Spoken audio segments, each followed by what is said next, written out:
Hey guys, so today marks the first day of my Empire of Storms. Where is it? There it is. Reading vlog. Sorry for the not so energetic intro. I woke up about maybe 35 minutes ago. By this time, you already know that I'm working at Barnes & Noble and I'm working my other current job as well. So, two jobs, not a lot of free time to read, but I'm getting there. Really. You gotta pick up the garbage today. So far, some thoughts I've had while reading the first 24 pages is one, how could Elena and her husband do that to people? Like, how could they make it look like they actually defeated an enemy and then a few years later be like, surprise, Aelin, we didn't defeat him. It's actually your job to defeat him and you won't survive. I already read this book, so I already know what happens to Aelin at the end, and I was so shocked when that happened because, like, how could Elena do that to her? And I'm just like, wow, you're a great ancestor. Then the next few pages are just of Elide running from the witches, and then we get a little snippet of Lorcan's point of view. And Lorcan's and Elide's chapter were so fun to read, and I totally shipped them together. And you could see towards the end, though, that Lorcan really does love her.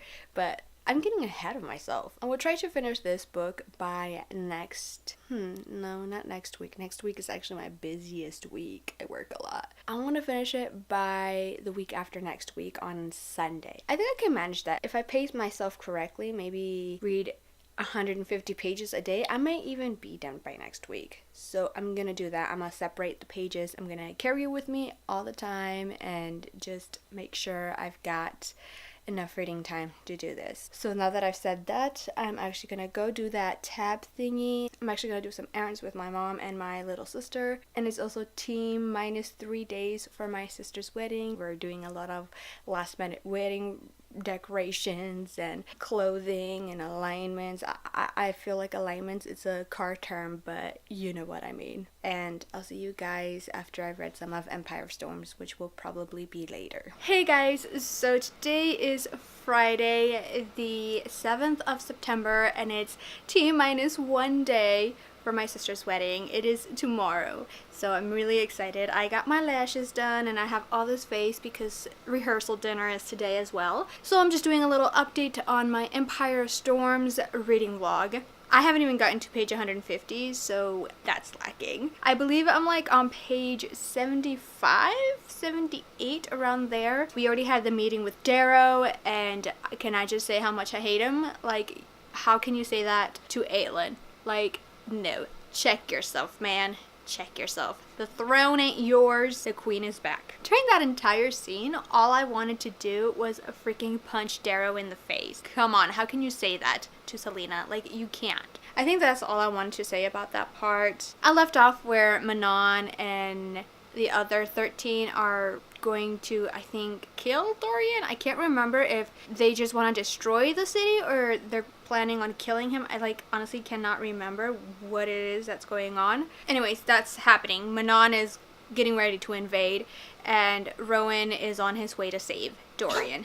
Oh my god, that was my dog. So Skulls Bay has already been mentioned, so they're en route to go to Skulls Bay and go back to the pirate city that we saw in Assassin's Blade. So really happy about that we're getting into the parts where I really love, because the beginning is kind of slow for me, like the first few couple pages. I think that's all the update I have for Empire Storms. I have to change, get ready for my rehearsal dinner. It's gonna be the most chill, casual rehearsal dinner ever. I'll see you guys later. Hey guys, I'm doing a quick update, mostly because I haven't updated you guys on my reading. I am currently on chapter 12, and we already got to the part where Manon killed the Yellowlegs and Dorian was saved by Rowan, and now Astrid is sentenced to death for what Manon did. And can I just say that it wasn't a fair trial because Manon is a wing leader, she's the heir of the Blackbeak, so we all knew she wasn't gonna die. But I hate that her grandmother has it up for Astrid, since Astrid fell in love with that human and had that child that died. I honestly remember Manon saving Astrid, I'm just not entirely sure how it happens, and I'm excited to read that part. Mostly because I remember telling you guys that I loved the part where Manon gave it to her grandmother, like, F you, and she jumped off that I want to say canyon. I'm really excited to see how that happens because I totally forgot how it went down. Life has been very busy, so slowly but surely I am still reading. So that is all the update I have for you guys today. My battery is running low and my sister has my charger from the wedding. It is actually time for me to go to work, so I'll see you guys later. 4 to 6 weeks later. Hey guys, long time no see. I've currently read 400 pages of Empire Storms. Today is Friday the 20th, I believe. No, I believe it's the 19th actually. I don't know my days. We're on the 19th. I'm 400 pages into Empire of Storms and I still have Tower of Dawn to get through, and Kingdom of Ash comes out on Tuesday. Not a lot of time for me to actually finish those two books, so I for sure know that I might start Kingdom of Ash at the end of October / towards the beginning of November. So far, my thoughts on Empire Storms, I'm totally loving it. It's kind of like that feeling I had when I was reading Queen of Shadows. I forgot so many of the things that had happened in this book, and while I'm reading them, while I'm going through them, it's just like I just get all giddy and I start to giggle because I'm like, oh my gosh, I cannot believe that happened. Like, one of my favorite scenes I would have to say right now is when Aelin is acting as Selena and they're at Rolf's office and then Lysandra comes out as Aelin. I thought that was the most hilarious scene because Aelin was acting as Selena and she was having this flirty conversation with Rowan and Rowan's like, no, I'm taken. And then I was just everybody was so silent and there was so much coughing coming from Fenris and Gabriel. So far, we're at the part where Lorcan already found out that Elide is Elide, not Marion. And Manon has arrived at the ship where Aelin and Rowan are at, and they're heading towards Ilway, I believe. Manon had that conversation with Dorian about the 13. Also, I can't help but think that maybe Dorian is pretending to be a little himself for the sake of Manon. We know internally he's a little broken and a little sad, and it makes me sad to see Dorian like that. Like, yes, I always wanted Selena and Kale, but you know, Dorian, he's a fantastic character. He's like a brother, and knowing that he's in pain and hurting, it just breaks my heart. I have, I believe, 260, maybe 250 pages to go, and I am planning on finishing them today. It is my day off, so hopefully I get to finish it if I don't get distracted by Netflix, because I tend to do that. Like, I read a few chapters and then I'm like, I want to watch some Netflix, and then the next thing I know, I'm binge watching a show, and it's like, yeah, that happened. So a few things have happened to me, so let's get into the catch up. Kingdom of Ash has arrived at Barnes & Noble. I have seen him. I have held them in my hand. Beautiful. They're beautiful. The cover for Killer Instinct number 3 has been open to the world, as you guys know, or I maybe forgot to mention it, but I am a beta reader for Shannon for the 3rd book in the Killer Instinct series. I just want to say how grateful I am that I got the opportunity to read this book before anybody else and give Shannon my input, and we got the message that the book is out on ebook. But yeah, that is all the update I want to tell you guys. I am going to continue reading, and I'm going to try to check back after I've read 100 pages. If not, I'll probably check in when I'm done with the book. I just read the best chapter ever. It has me in tears. I read the chapter where Elide's uncle, Vernon, comes to get her again. They stopped at this island because she got her period and she needed supplies. This girl fought so hard and she promised herself that she'd rather die than go back to Marath. And the scene where she gets that knife from her uncle, from her point of view, she says, I drive the knife home. And at first I thought, oh, she finally killed her uncle. Awesome.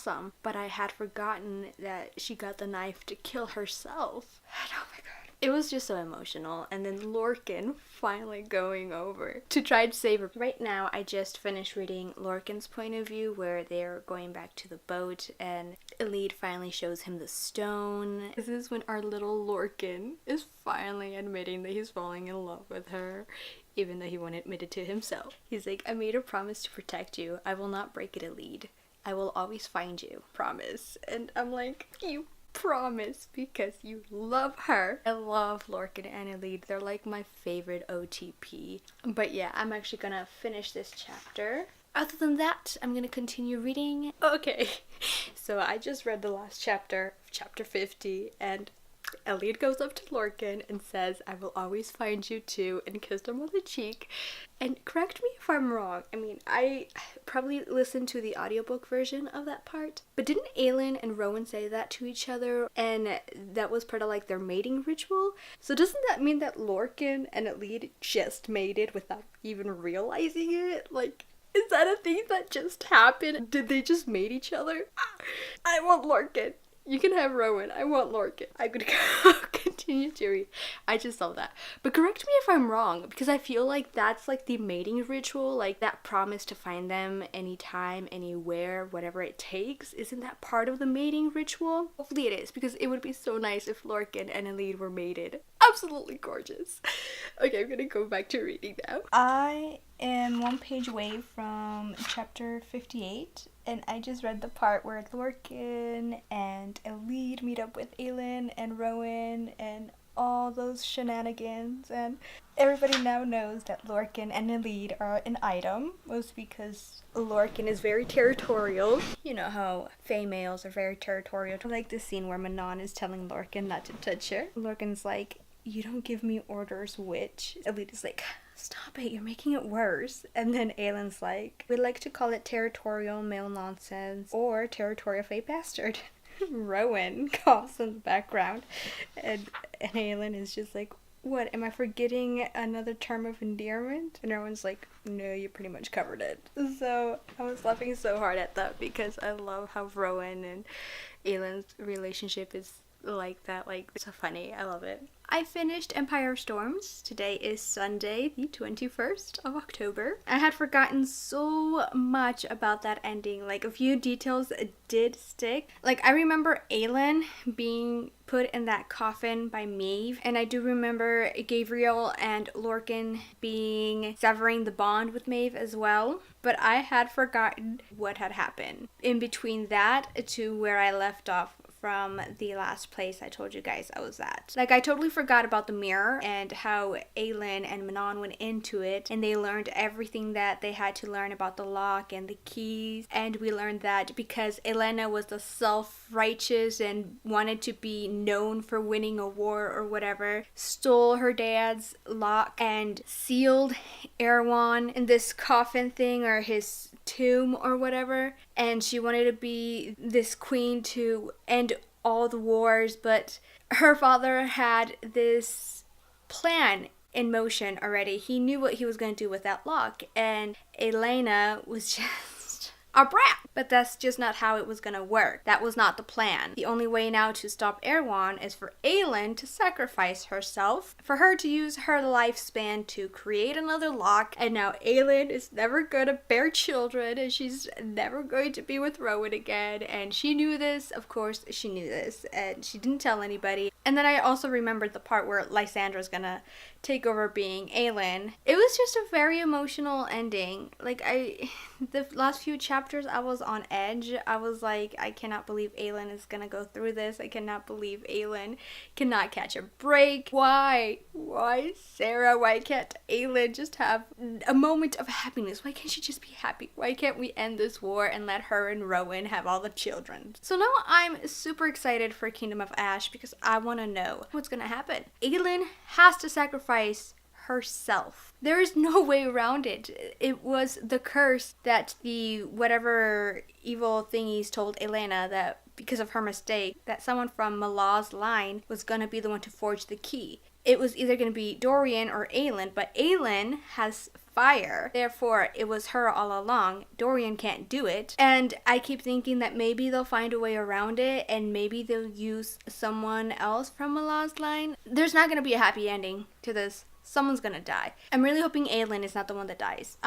I'm praying to the gods that it's not Aelin. And I keep thinking of how they could go around this. Like, how they can use someone from Malah's line. Like, there's Dorian. Maybe Dorian, knowing that he has no one and thinking that he wants to be with the girl he lost, he'll sacrifice himself, save Aelin so she can be with Rowan, and that is it. There's also one more probability, and it may be a long shot. They could use Maeve to create a new lock and seal Erewhon away forever. That's like the very far out there probability that I have. And I'm really hoping that's the case. That way we have both Dorian and Aelin alive. But I feel like this is not going to end on happy terms. That's all I have for you guys today. Thank you for coming along on my Empire of Storms journey. And it was really great. My thoughts on it have not changed. Still a 5-star, 98%. I feel like I liked it even more this time around. So I'm gonna go start Tower of Dawn. I have the audiobook for Tower of Dawn as well, which means I will be switching for that one because, let's face it, if I want to start reading Kingdom of Ash the day it comes out, I have right now and Monday to finish that 700-page book. And I've heard people say that it's good, that I shouldn't skip it, that it redeems Chaol's character. Thank you guys for coming along. Let me know down in the comments below what are your thoughts on Empire of Storms, and if you've read Kingdom of Ash, please don't spoil me. Thank you guys for watching. Please make sure to give this video a big thumbs up if you liked it, and subscribe if you want to see more of my face, and I'll see you in my next video. Bye!